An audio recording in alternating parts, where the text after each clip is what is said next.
In 192 BC, Antiochus landed in Demetrias with 10,000 men, declaring himself the champion of Greek freedom. Yet, his support was shaky. Many Greeks distrusted the Seleucids as much as the Romans. Only the Aetolians stood firmly with him. Rome acted swiftly. Consul Manius Acilius Glabrio marched into Greece with 2 legions, determined to crush the invasion. The first major clash came at Thermopylae, the same narrow pass where Leonidas had once made his stand.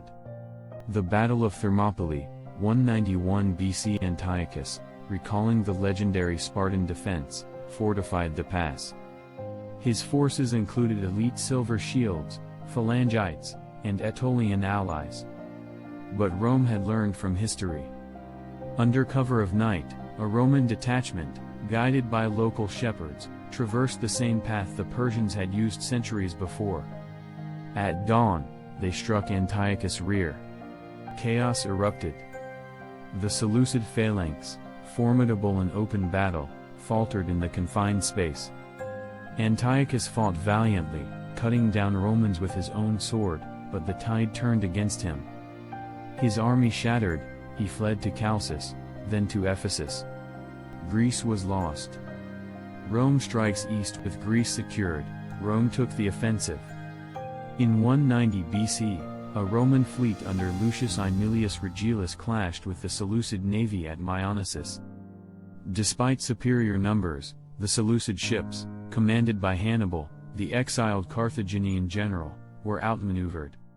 The Roman victory ensured control of the Aegean. Now, the legions crossed into Asia Minor. Scipio Africanus, the conqueror of Hannibal in the Second Punic War, joined his brother Lucius Cornelius Scipio Asiaticus in leading the invasion.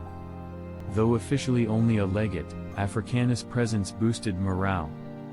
The Battle of Magnesia, 190 BC. The decisive confrontation came near Magnesia at Sipylum. Antiochus, desperate to redeem himself, fielded a massive army, 60,000 infantry, 12,000 cavalry, including cataphracts, scythed chariots, and war elephants. The Romans, though outnumbered, were disciplined. Their legions formed a solid center, while their allied cavalry guarded the flanks. As the battle commenced, Antiochus' chariots charged, only to be disrupted by Roman javelins, turning them into a chaotic stampede. On the right, Antiochus led a ferocious cavalry charge, breaking through the Roman left.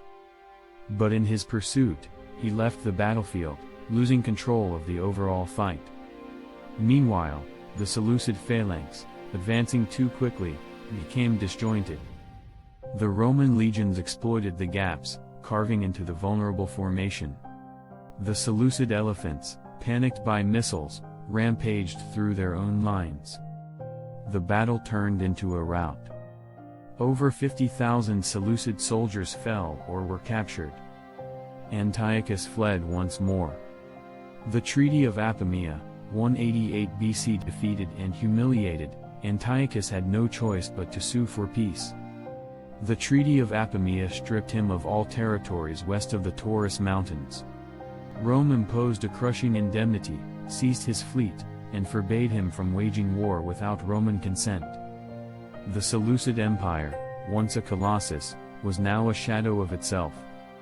Rome, meanwhile, emerged as the undisputed master of the Mediterranean. Aftermath. Antiochus III's dreams of westward expansion died at Magnesia. His empire entered a slow decline, plagued by rebellions and Roman interference. For Rome, this victory marked another step toward total domination. The First Seleucid War was more than a military campaign, it was a turning point. The Hellenistic East would never again challenge Rome's rise. The Age of Empires was giving way to the Age of Rome.